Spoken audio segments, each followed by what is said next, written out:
I have been asked questions in the past few days where people have asked whether following a vegetarian diet is compulsory to walk on the path of spirituality.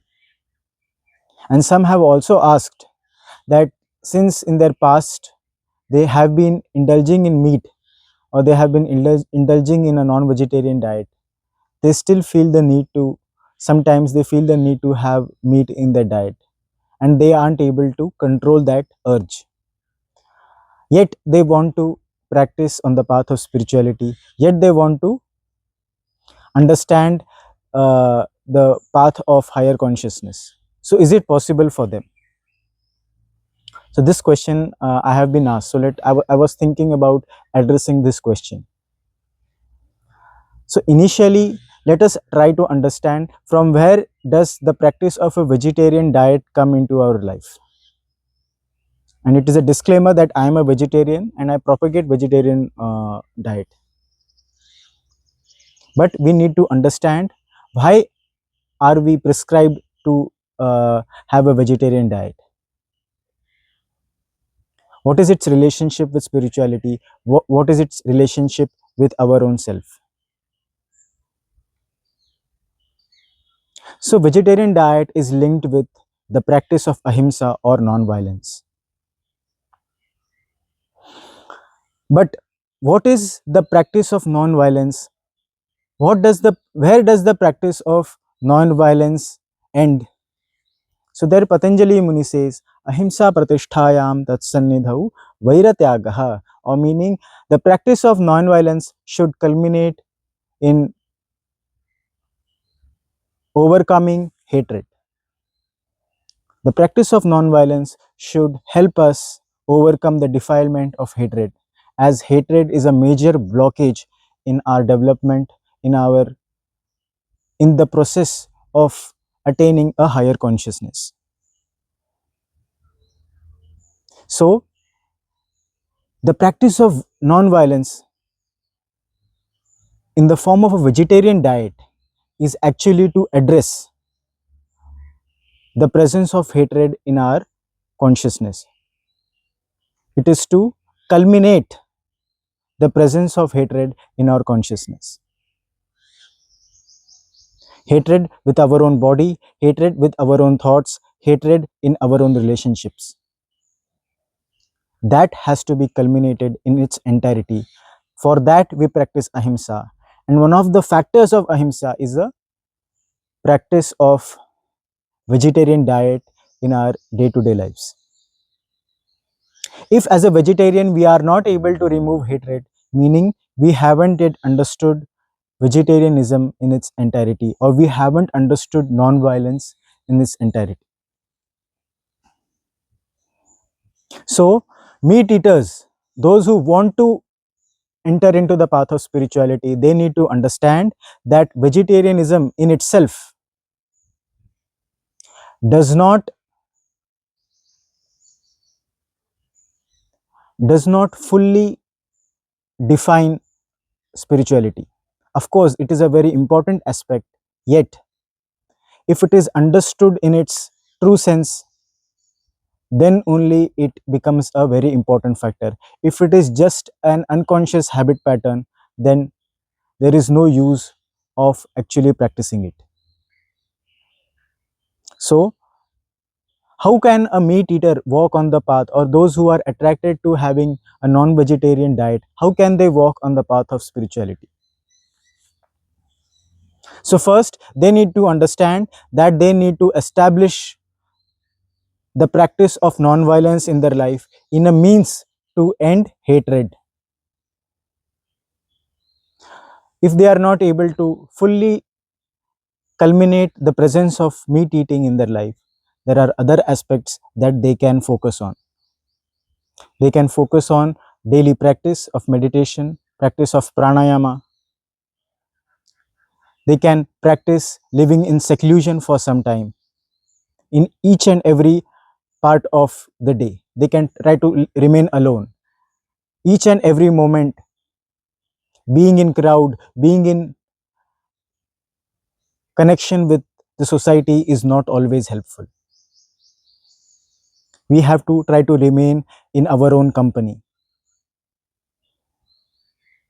Practice of our own swadharma.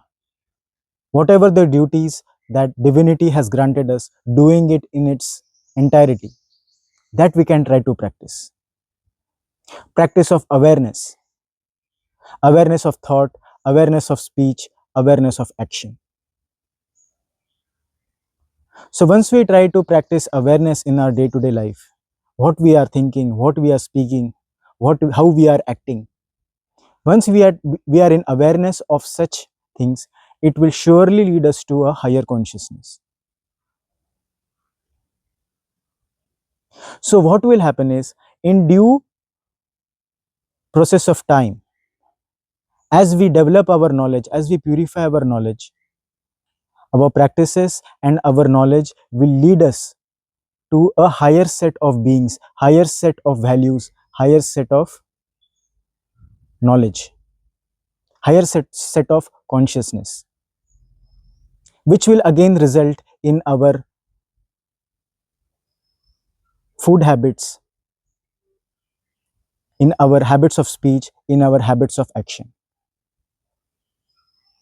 But the only prerequisite that is required is that we have purity of intention. If our intention is pure, if we are honest with ourselves, if we are truthful to our own needs, then slowly the practice will guide us to a higher consciousness. There has to be no doubt. So, does that mean we should all indulge in meat eating? No.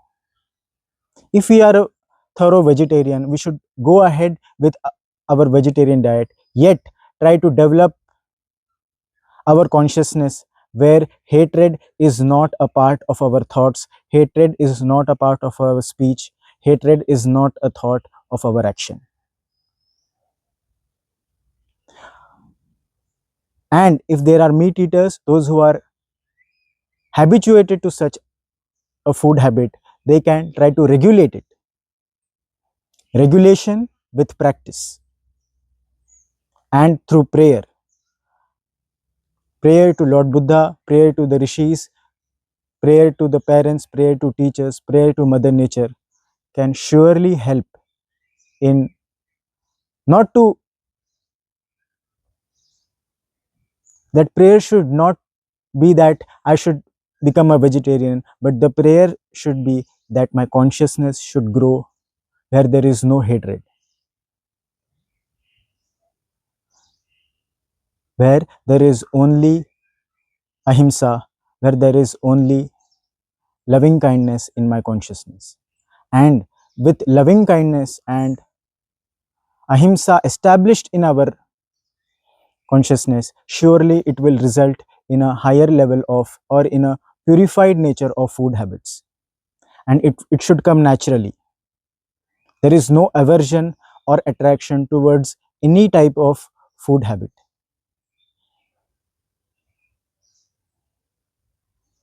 So, as Buddha says, Lord Buddha says that whatever action we do,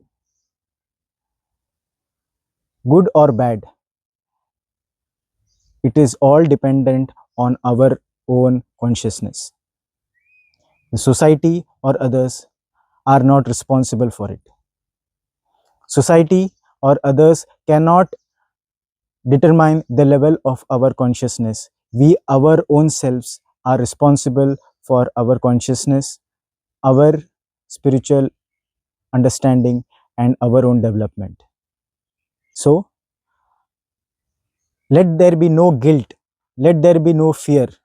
What will happen if I have meat? What will happen if I again start eating meat?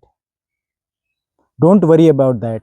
We have to only focus on developing a higher consciousness through practice, through awareness, through seclusion, and through the practice of Swadharma. Slowly, our consciousness will grow, and ahimsa and the culmination of hatred will take place automatically in our consciousness. With this prayer, that each and every individual grow in their consciousness, grow in loving kindness. Namaste.